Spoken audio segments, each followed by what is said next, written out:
My current research comes out of my past research and the fact that I've written for probably the past 15 years about Native North American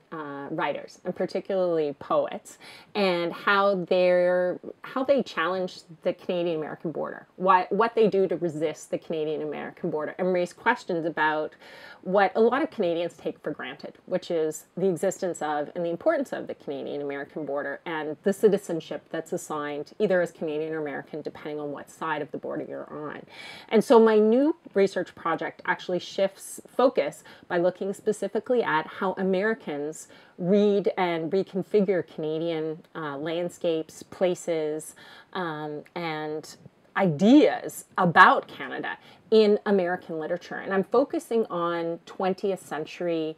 from 1900 to the present, texts that actually take Canada as a kind of alternative landscape to project anxieties, to explore ideas, to think about what America does and doesn't offer to American citizens, but also I think becomes quite revealing as to what it says about Canada. So I'm paying attention to these texts,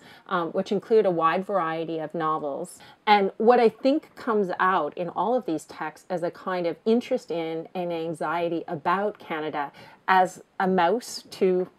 the United States' elephant presence in our world. What I keep focusing on is the idea of a looking glass, and focusing on a looking glass that actually sits on the Canadian-American border, and one that reflects in both directions. So that as American writers looking into Canada, I'm curious about what those writers see as exciting and different about Canada. At the same time, as a Canadian, as scholar, I'm really fascinated by sitting on the other side of the looking glass and thinking about what these American writers are telling us about ourselves and revealing about American identity and American concepts of citizenship and belonging, and what that would mean to Canada and to Canadian writers and Canadian literature. And that's where I think the hook for students is a really exciting one, because we can look at that as a class